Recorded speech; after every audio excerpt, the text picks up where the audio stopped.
Bethel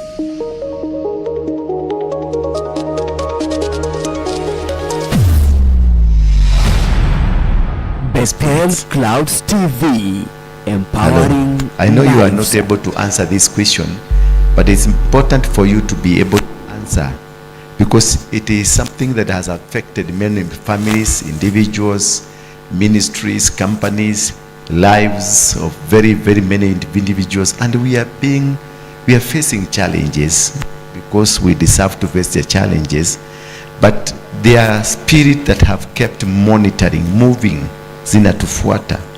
And when you have this spirit monitoring you and move with you all around, I need just the high, boss, do me the high, yeah, on the, yeah, so for you to be able to understand, there is a spirit, there is a power. The monitoring spirit is a power that is able to know what you are doing, at what time and where. It is a spirit that is not of God, but of the demon, that keeps knowing what you are doing, where you are, and how you are doing. This thing operates in our lives. They can operate because of association, and also they can operate because of birth. The area where you are born can cause to have the monitoring spirits. The kind of people you walk with can cause to have the monitoring spirits. And also others were born to be monitored, and they are monitored.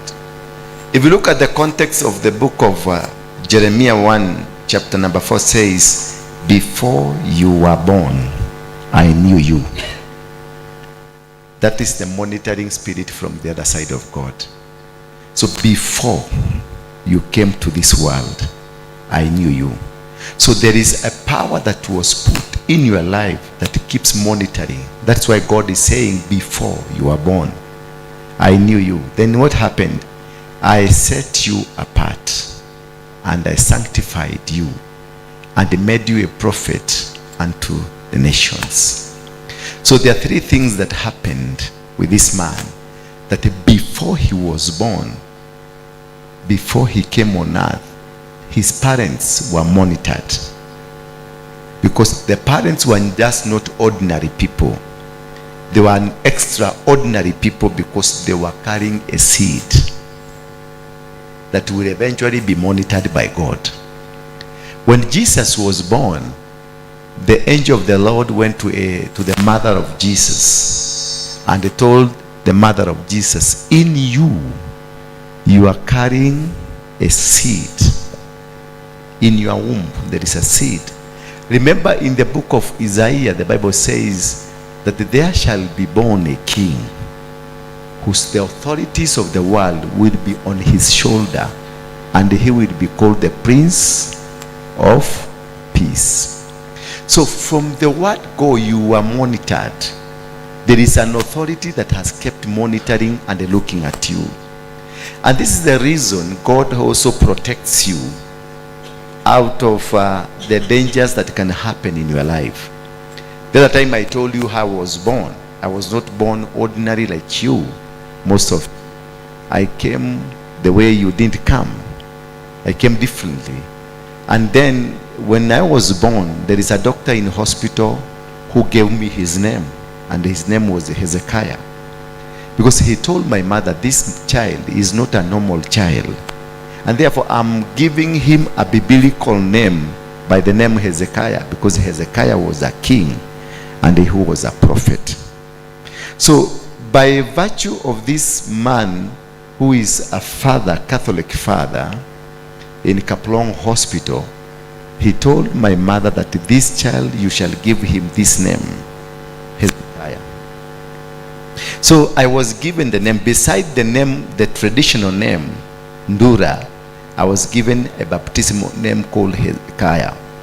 So Hezekiah became automatically a monitoring spirit in my life. Praise be the name of God. That's what I want to just to tell you, that your name is a monitoring spirit. Hallelujah. Because immediately this was transferred to me, the name Hezekiah. A certain anointing came upon my life. And this anointing was the anointing that Hezekiah had. Because he said this child is a king and this child is a prophet. Because Hezekiah was a king and a prophet of God. Therefore, he released the anointing of Hezekiah upon my life. Therefore, the anointing of Hezekiah, the biblical Hezekiah, has kept monitoring, protecting, and defending me. When other things will speak against me, the anointing that was spoken by this man of God has always kept me alive. When they planned to kill me, remember Hezekiah, when the prophetic message was taken to Hezekiah that prepare, you are going to die, he went back to God and they told God, remember one thing I've ever done. And therefore what happened is that God added more days to Hezekiah. Meaning the prophetic word that was released upon my life has an extension. When they want to kill me, they are unable to kill me because I have an extension.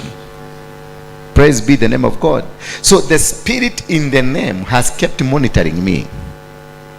And it has kept monitoring me in the positive line, in the positive angle of God, because it was declared to me by a man of God. Hallelujah. Now ask yourself, who declared your name when you came on earth, when you were born, when they received you, the nurse that received you, the woman that received you? What kind of they said to you? Were they demonic? Were they wizards? Were they witches? What kind of people received you? Because the kind of people that received you, they talk about you. And whatever spirit that they released to you, it is the spirit that is haunting you or blessing you. You are suffering not because you are a bad person, but the people who received you, there is something they said about you. And in this thing they said about you, it's what that is now causing you havoc. Because your name is Mogore. Who is Mogore? So they said Mogore has been born. Mogore was a witch. The one that you are named after was a witch.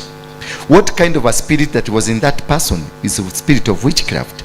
Therefore, even you, through the name, you are a witch. Praise be the name of God.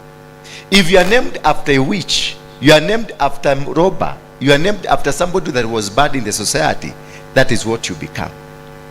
When Jabez was born, he was born in difficult situations, in painful situations. So the pain dictated his life.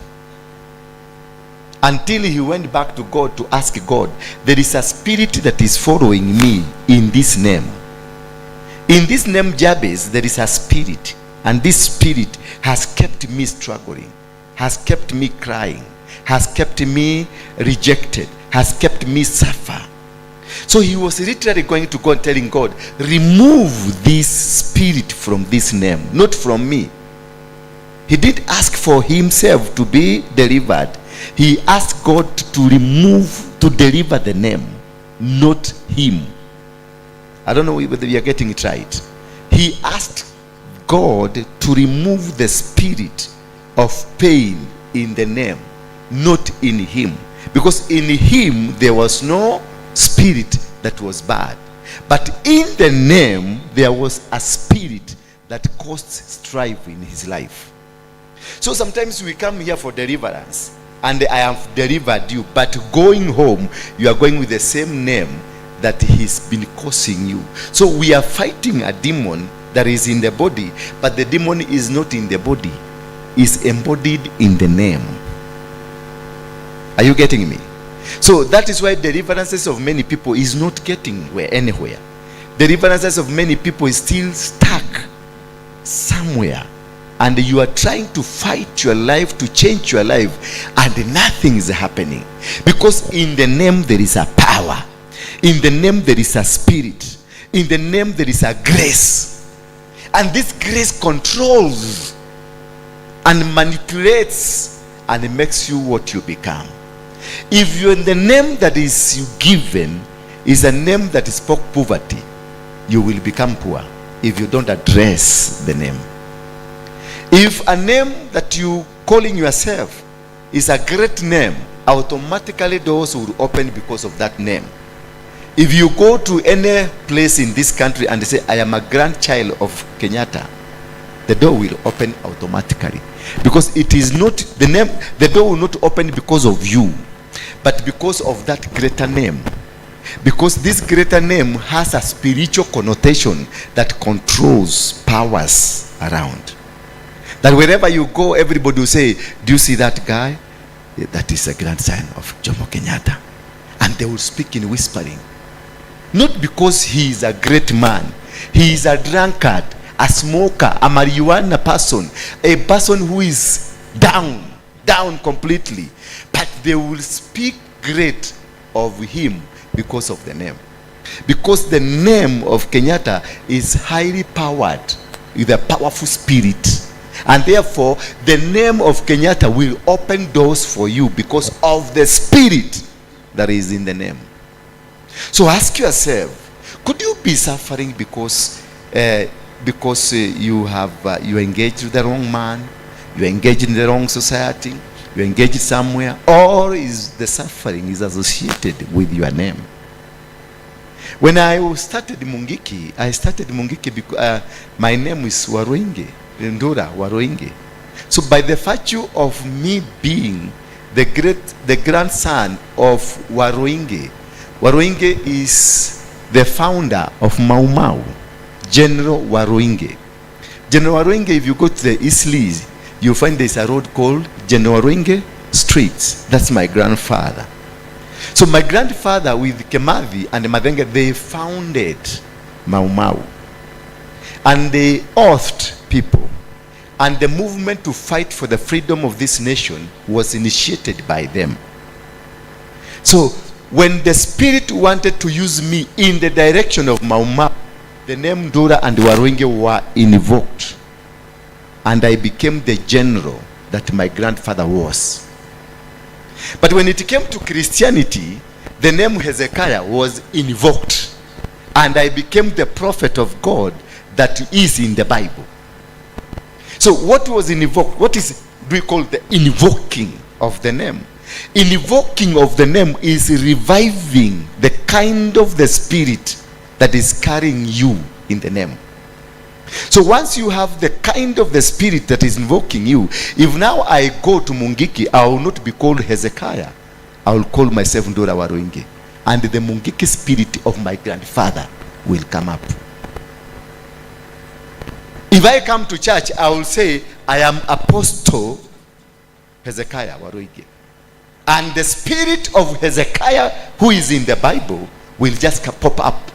So what you say, what you invoke controls the next path of your life.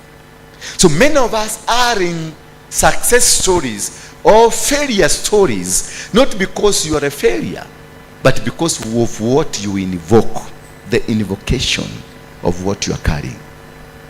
You are named after a grandfather who was a failure. It's most likely you are going to fail because of his name. Because maybe the failure in him was carried by the name. You are named after a grandmother who was a witch. It's most likely your mouth, you may not touch the witchcraft, but your mouth automatically becomes a witchcraft. Whatever you say, you are a destroyer. Whatever you do is you are destroyer. Whatever comes out of your mouth is poison. There are people naturally here, we have them who are poisonous. Not because they are bad. They don't have any bad intention. But they are just dangerously there. They have nothing to offer about the danger that they are carrying through their name. Because their grandmother, who you are named after, was a destroyer of the community. She's a person that was fighting everybody and everything. And the war was like nothing was working. Wherever she opened her mouth, something bad will happen. There are those who will come and hold your child, your newly born child, and that child will die just by looking. You look at the child and the child dies. Praise be the name of God. So what is this that you need to open up? What is this that you need to look at so that you can be free? Because most of us here are entangled in the powers of the name. For Abraham to be blessed, his name had to be changed. Because the name that was given by his father, who was a witch, praise be the name of God. The name given by his father to Abraham, who was a witch, was the name Abram. The name given to Sarah, who was also came from the family that was idol worshippers, was Sarai. So for God to use Abraham, he had to disconnect the powers given through the name from the father, Terah. Terah was an idol worshipper. So whatever word he spoke to his son, Abraham, he blessed Abraham.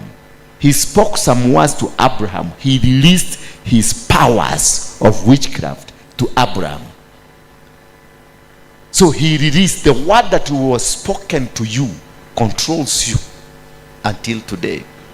And the words that were spoken to you, they might have found the body and they lived in the body, or they might have found the available foundation where they can associate with easily.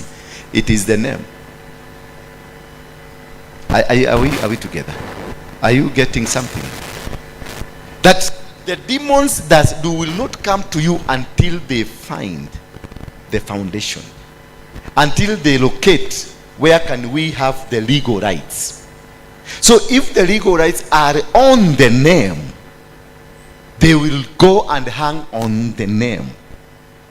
If the legal rights is on the blood, the demons will come and hang on in the blood of the family. That's you say, this family, they have this challenge. If the demons discover it is your body, because what is in the blood is completely different with what the body can be able to do. Because things like of sexual immorality, they are not specifically spiritual. They are both. You have a very strong, you are a Christian, you are saved, but you find your body is refusing. You look at Rhoda and you feel like Rhoda is so beautiful until you start dancing yourself. The spirit is telling you, remember you are saved, but the body is telling you, no, God will forgive you. Praise be the name of God. So if the body is the weaker point, that is where the demons are coming. You find the family of Judah, the body was the weaker point because there is a family that was completely involved in immorality, sexual immorality. And this came from the days of Abraham, coming up to Jacob, coming up to Isaac, coming up to Judah, coming up until to David. The problem was happening to the family because the body. That's why Jesus' body had to die, go to the grave for 3 days, so that the body can defeat the power of the sin that is embodied in the body. Again, he shed his blood so that the blood can change the systems of your blood, so that whatever that is hinged on the bloodline of your family, if you invoke the power of Jesus, the bloodline is changed. Then his spirit had to be taken, so that anything that is grounded in the spirit can be broken. So he died 3 times. He died the spirit, he died the body, and he died what? The blood. He had. That you say, by the blood of Jesus, we are healed. And the body had to go to the grave, to the tomb, and then go snatch the keys of the demonic powers, formations, so that they can change the systems. So what happens around you? You might be in a wrong battle. You might be fighting wrong battles. Maybe the battle that is in you is the bloodline battle, but you are fighting the body battle. Then you may be fighting the body battles. Kumbe, the problem is in the name. So we will have never touched your name, but we have touched your body. You find you fornicate at all. You don't. You don't even lie at all. You love Jesus completely. But you find challenges of life that are following you. You even ask God, where are you? Are you the one? Am I really saved? Because the problems that are facing you are enormous. Every business you are trying is not working. Marriage is not working. Ministry is not working. People are rising up against you just by the mention of your name. People comes against you. You are introduced and you see people, you hear people say, just by the mention of your name. Why? There is a spirit in that name, and the spirit is so strong that it cannot allow you to go to the next level of your life, because it is carrying a baggage, it is carrying a power, it is carrying an authority. There are names that are authorities, and in the name that has an authority, it can control you to the positive or to the negative side. That is why I say, when Jesus came, when people like Abraham or Jacob, for him to be blessed, he had a name. How did he come on earth? When he came on earth, God said, one I love, one I hate. So the one that is loved came trying to become number one. So from the stomach of his mother, he came out fighting for the position. And when he officially came out, he came number two, but he wanted always to take number one. And this is why the name became a name of a swindler. Jacob name means swindler, a conman, a terrorist, a bad man. That is why he went up to swindle his own brother, because he found an aider. His mother aided him to swindle genuinely the first son, who was supposed to be the first son, blessed under the guidance of the mother. But the mother just decided to help Jacob. Why? Because the name Jacob had the power that even the mother could not resist. This is why you find mothers preferring some children over others, because in the name of these children they are preferring, there is a power that is controlling even the mothers. They will find favor with them to help, because this name wants to become what it was meant to be. So it will speak to her that she will come and help it to achieve the goals of the name. That is how the mother helped Jacob, knowing very well, these two are my sons. Remember, these two were the sons of one mother. They came together. The difference maybe was 2 minutes. They stayed together in the stomach. And this mother, instead of following the procedures, decided to aid a challenge, a problem that was in the name. Supported the problem in the name. And this is what has costed many families. This is what has costed many businesses. This is what has costed many ministries. Your ministry did not go down because you don't have the Spirit of God. Your ministry did not go down because you are not saved. But in the name that you are carrying has a direction it is taking you. So Jacob, after swindling his brother, he ran away. And where did he go to? He went to his uncle, Laban. He stayed with Laban for 7 years. Because you are carrying a name that is of swindling, it also causes challenges in your life. Because that name you are carrying has a problem, has a challenge, has a spiritual challenge, has a physical challenge, has a spiritual direction.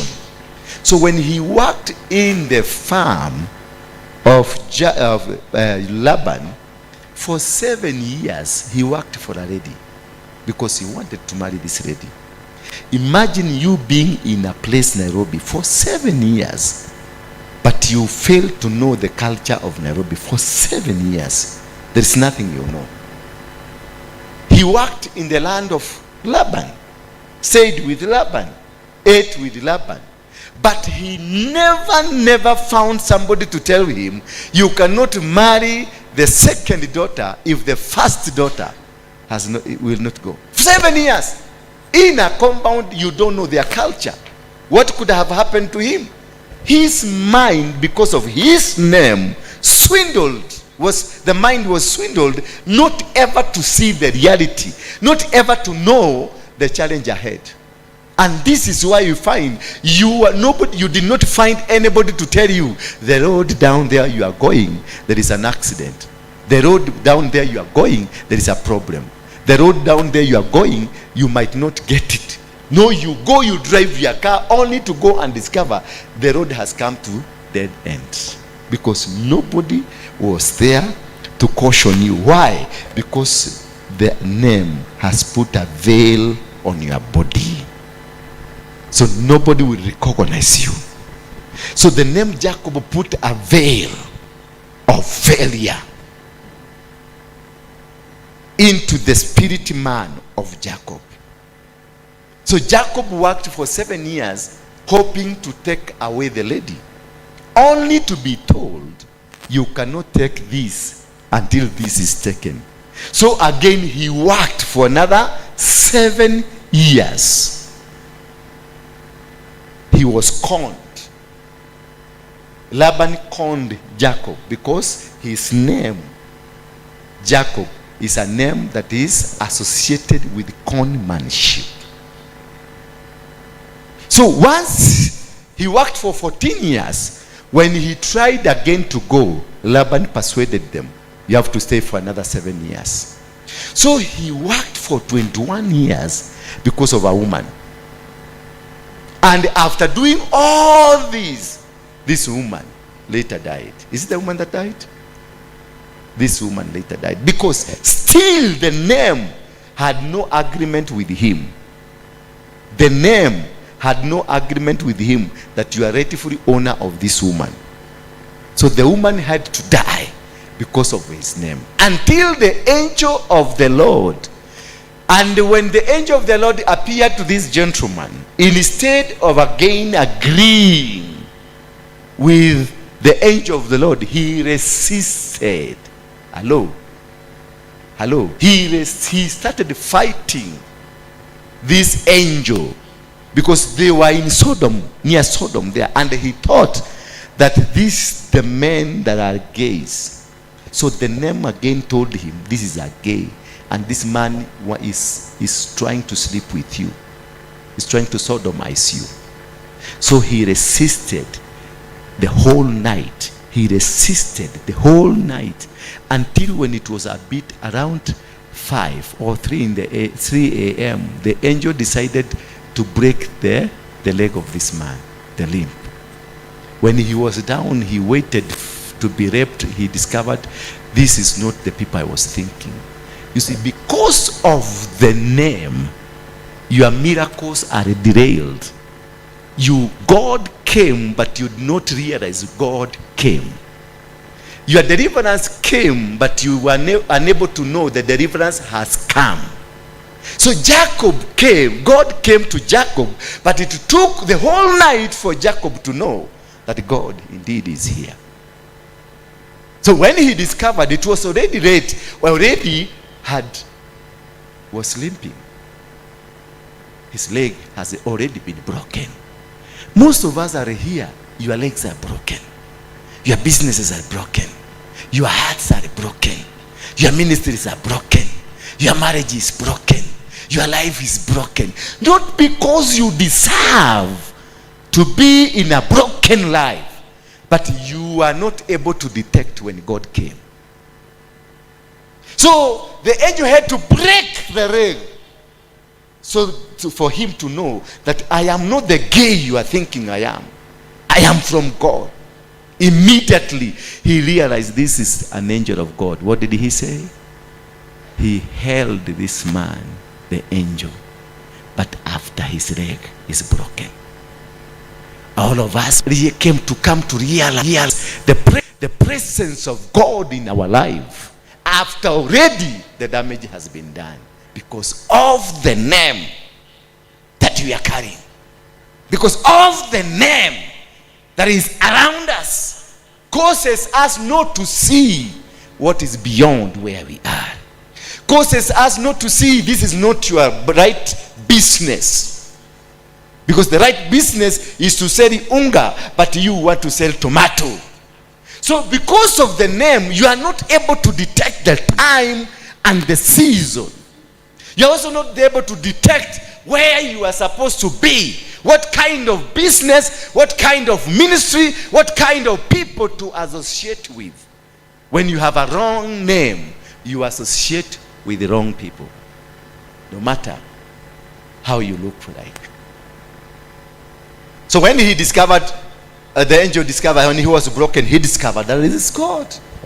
So he held on the leg of this angel, and he told the angel, you are not departing, you are not going until you bless me. That is, many people come to realization when already you have been broken. That is already when you are down, when you have been, people have swindled you, people have conned you, people have fought you. When you are out there from the ministry, when you are out there from your marriage, when you are out there, you've been sacked. That is the time you come to realize God had visited me, but I never knew that this was God. Why?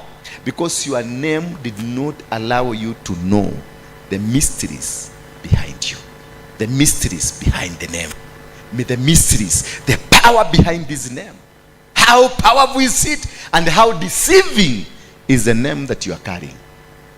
That is why you find you have always been misstepping. Whatever you do, wherever you go, the name causes you to misstep. Because this name, you have not sacrificed for it, to guide it, to tell this name, you Mogo, you Kenyanchui, you Karaoke, you Otieno, Atieno, Wafura, Wambura. This name that you are called, have you done a spiritual mapping of this name, understanding the name? The moment you understand the name, it causes you to become what God created you for. Because what God created you for, it is in the name. That is why I was given the name Hezekiah. Because I am a king. I am a prophet of God. And then I was given the other name, Ndura. It could have been given to my brother, but the Ndura was given to me because I was in the line. So God projected me in the line of inheriting this name. And the meaning of this name is Ndura, something that lives longer, something that will exist. Then I found myself to be with a man that has a name called Waruinge. Waruinge means multitude. So I have three names that speak positive in my life. The first, the given name, my original name, and my father's name. All these three names, they speak something positive about my life. So when the police tried to kill me, they could not kill me because I am a prophet, I am a king, and I am supposed to live long. And therefore, there is a multitude God has created for me that I will lead. So before I do these things, you cannot kill me, because my name is fighting for me.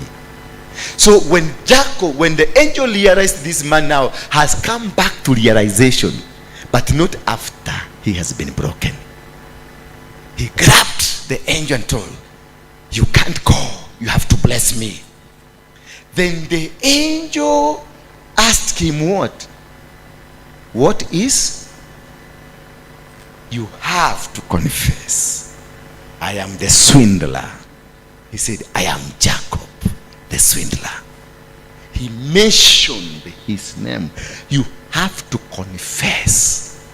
For you to be disconnected from these spirits, you have to confess, I am Jacob. Then after he confessed, I am Jacob, the spiritual realm now searched. What is the substitute of the name Jacob? They discovered the substitute of the name Jacob to the positivity is the name Israel. Then he told him, from today, you are not Jacob. Your name will be Israel, the father to many, the father to the 12 tribes of Israel. So there is a substitute to that bad name you are carrying. There is a substitute to that name that was given to you by whoever gave it to you.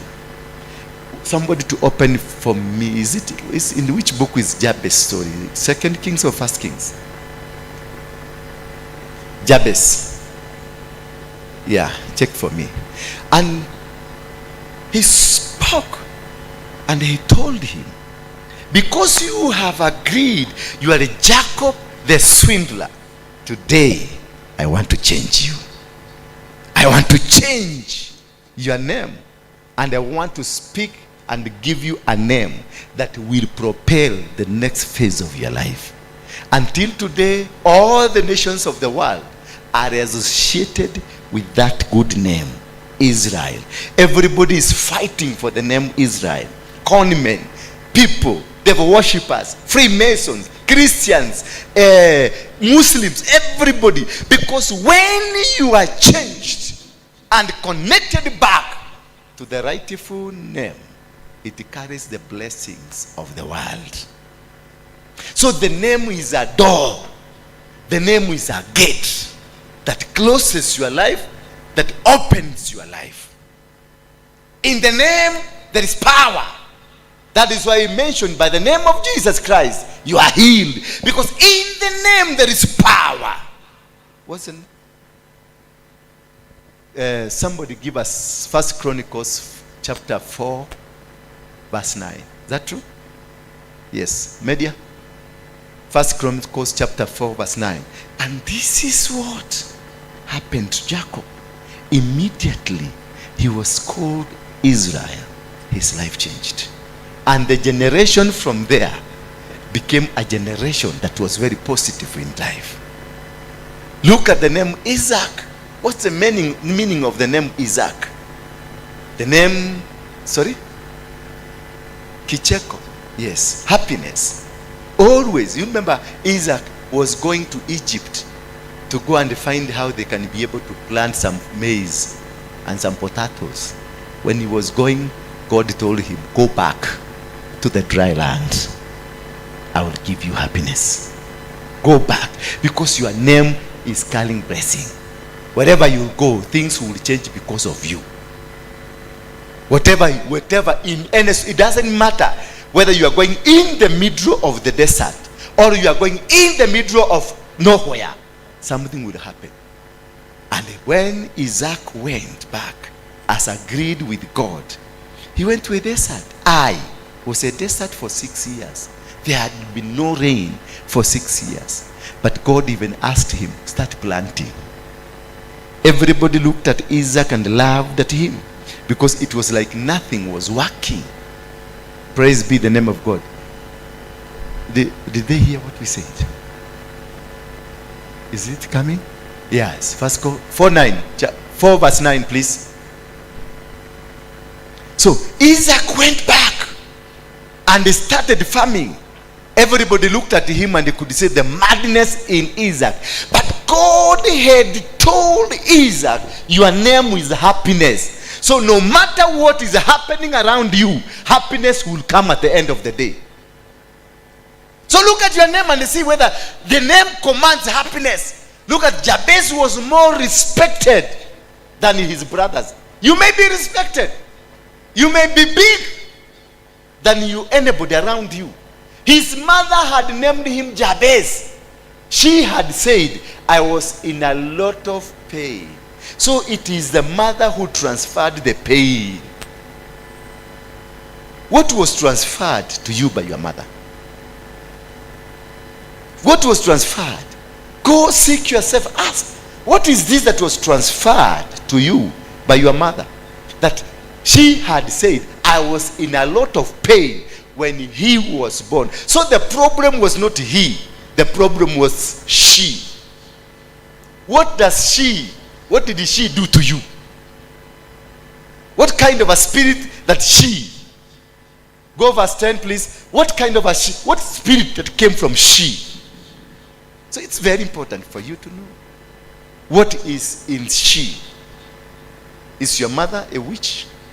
Because here there is no witchcraft. But you see what was transferred to Jabez. You don't need to be bewitched. You need only somebody to say negative something about your life. And not directly negative. I was in a lot of pain when I bore this child. That is enough to change your direction of life. Jabez cried out to God. Listen here now. Jabez cried out to God of Israel. He said, I wish you would bless me. Meaning, the name did not have any blessing. Jabez's name did not have any blessing. So maybe what is happening in your life is because of that name. And he said, that's number one.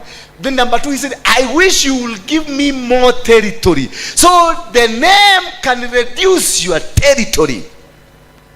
The name can make your name can steal your land. Your name can stop you from prosperity. Your name can hinder you from becoming whoever that you are supposed to become.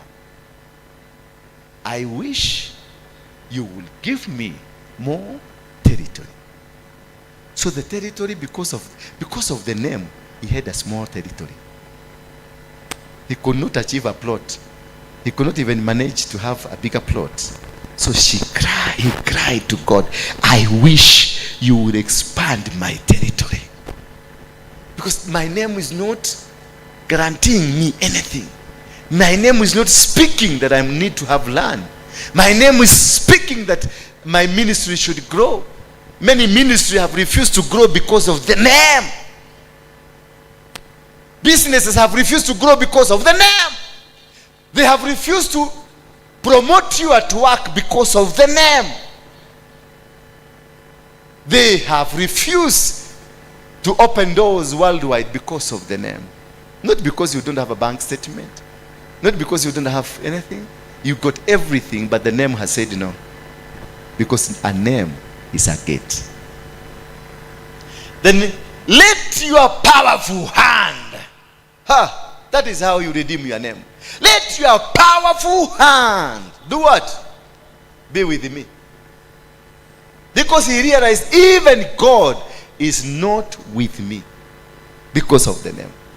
You can be moving around here, but God, when your name is mentioned, he runs away like a cockroach.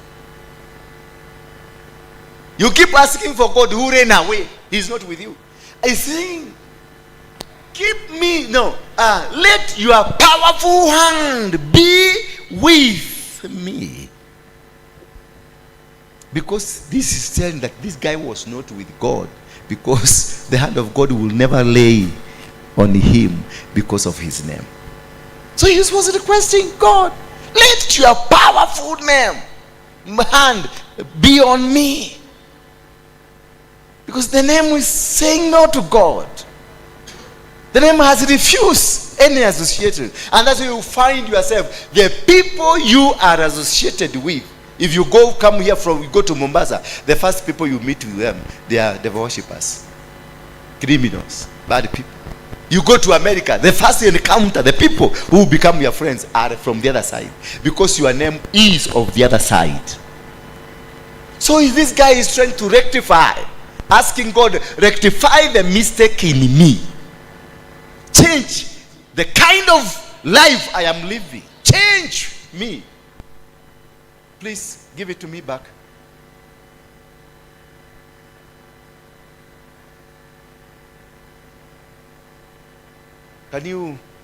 And Jabez called on the name. Can you go back to this? Yeah, that way. We will let your powerful hand be with me. Keep me from harm. Meaning your name has always led you to harm. That is why your husband beats you like a rabbit.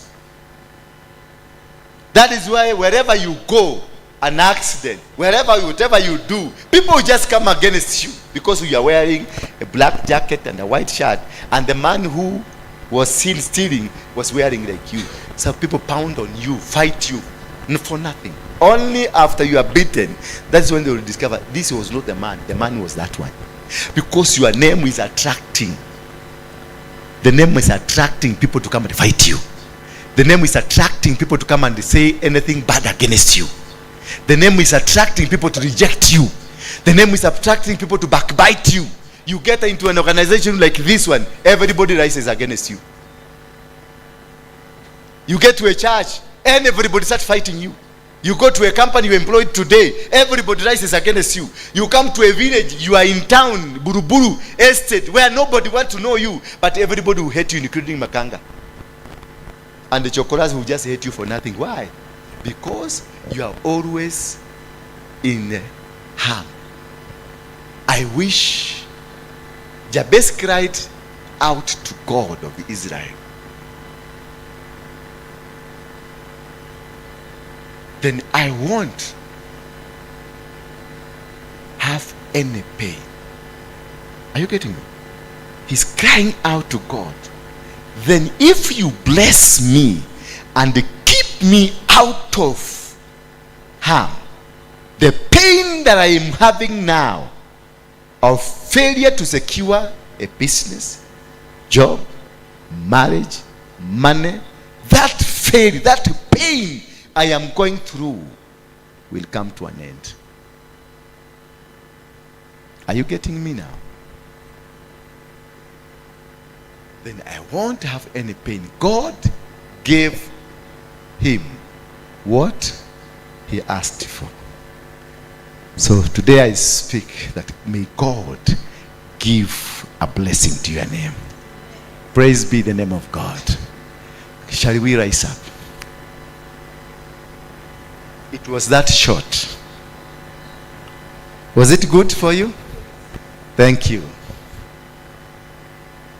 So that is how you know what has caused failures. Everybody to have an envelope or have your sadaka with you. I want to speak to your name.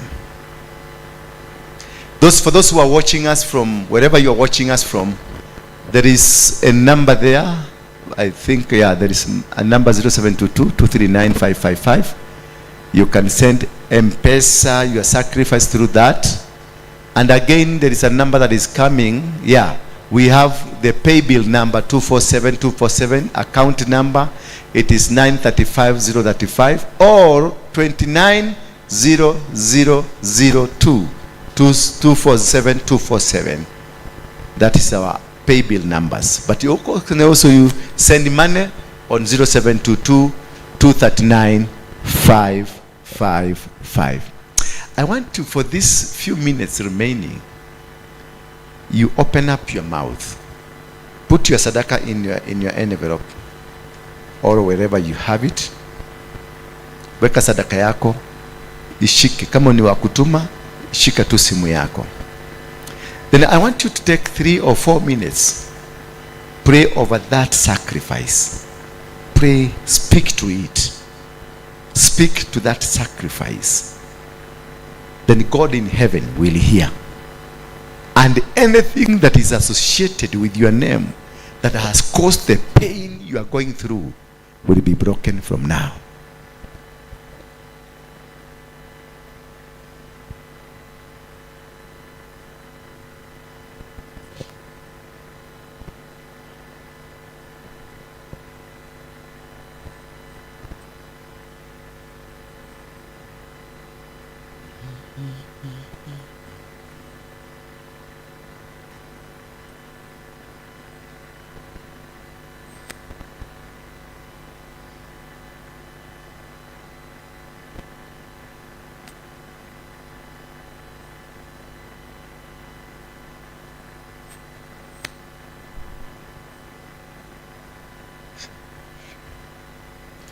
In Jesus' name we pray.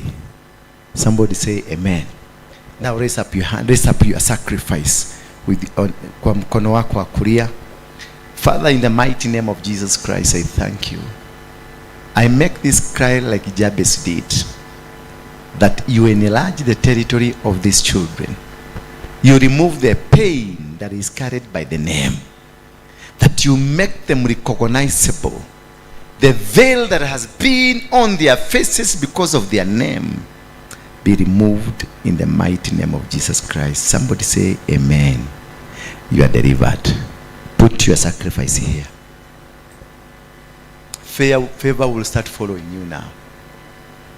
Favor that was stopped by the name will start following. People that they never, when they will hear your name mentioned, they will hate you.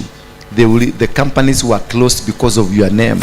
People ran away because of your name. Today, God, in the name of Jesus, God has done it. God has delivered you.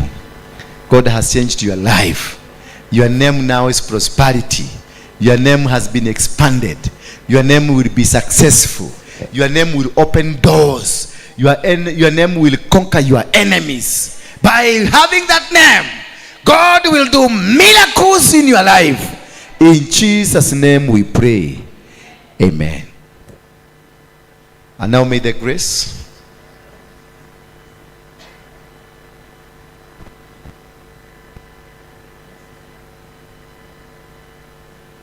Amen. You may be seated. I want to still insist on something, that on Friday we will be at Mount Kenya. Friday tutakuwa kwa mlima. Tutatoka hapa saa ngapi?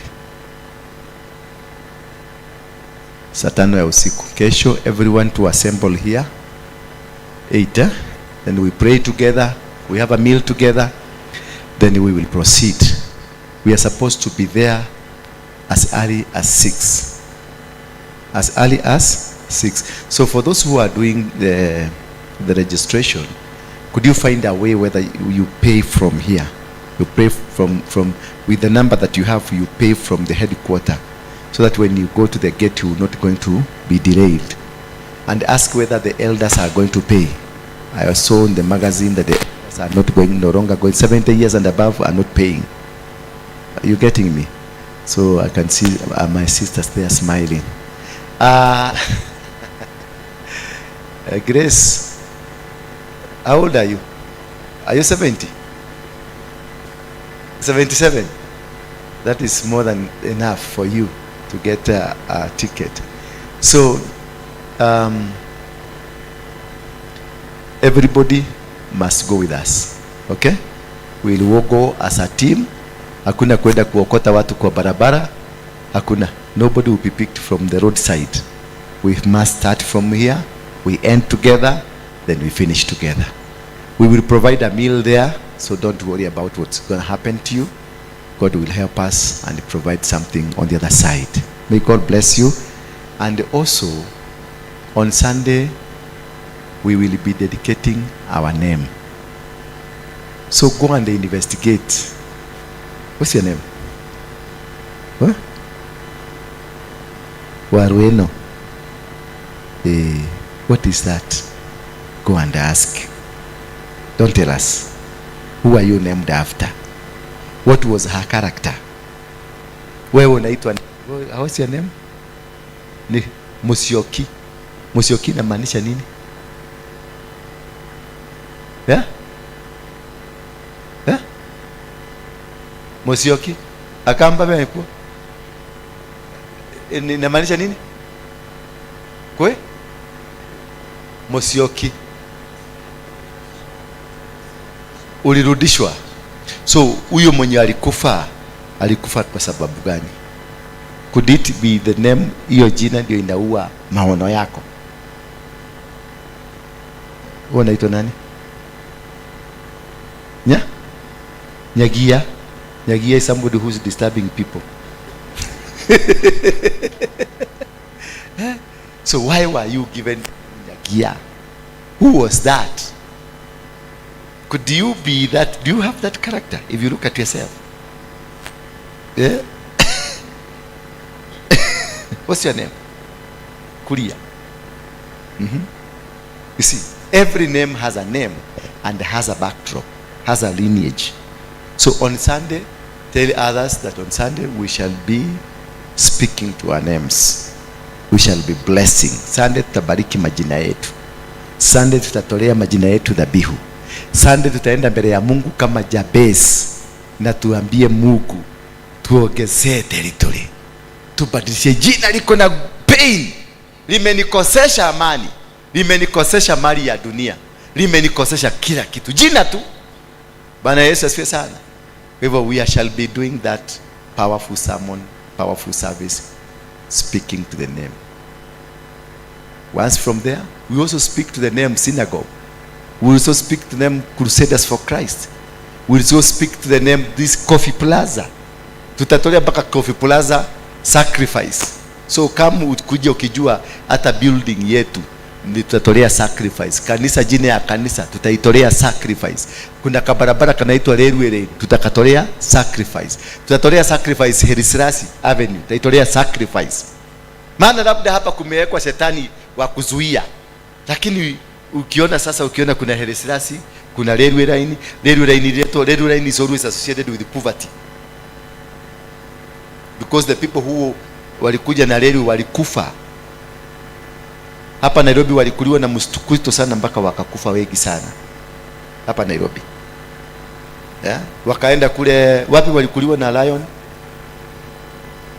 Savo walikuliwa na it was pain. Na katika railway ndio imeleta jina Harambee. Katika kujenga railway ndio jina Harambee lilikuja. Do you know what is Harambee? Yeah? Pulling together. Yes, Rhoda? The name of Harambee? Pulling together. What's the name? Harambee? Pulling together. What's the name? Harambee?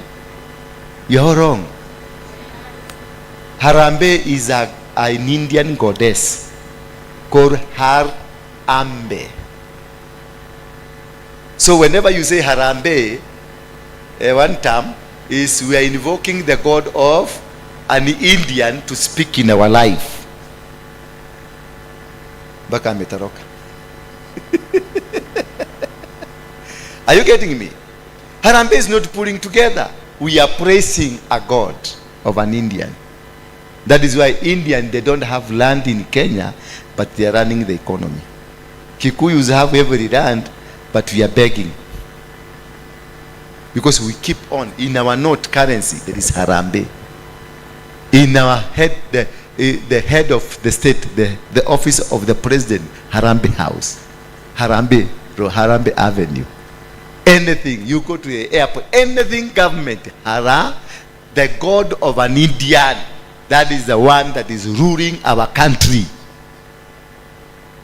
I hope you knew that. Umestuka?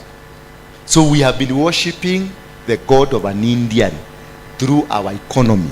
Our economy is guided by the Indians. That is why they can abuse you, they employ you, they control everything. They control our life economically. Because we are always lifting, they are God. We are always lifting, they are God. Every time, they are God. The money you are carrying in the pocket, they are God. You go to Harambee House, you are president, where you are commanded from, they are God. Hello. You go to hospitals, they are God. There is an emblem there. So we will be speaking to the name. We will speak, we want to know, where did the name Kenya came from? Was there Kenya? Yeah? Was there Kenya in the 18? There was no Kenya. Where did this name come from? Who gave us this name? We are called Christians. Is Christian biblical? Is Christian biblical? Yeah? It is not biblical. The name Christian is demonic. It was coined by people who hated Jesus. The name Christianity or Christianity is an antichrist name. That who say these are Christian? The pagans say these are. So this name was given by the pagans to us. So this name is pagananic. It's a demonic name. That is why you Christians are the poorest people and the hopeless people on earth. Because you are being carried by a name given to you by your enemy.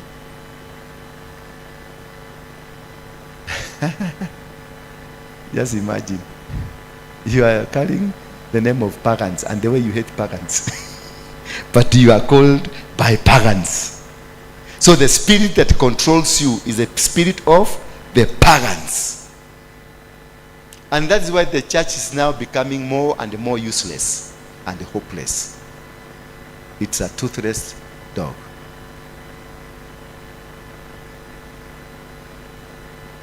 We speak to the name. We do what Jabez did. We speak what Jabez did. We do it. And we change the name. Then the blessings will come. Thank you very much. God bless you for now. For those who want to see me, I just want, because I've spoken to you, and this is the reason you are here today. Sindio?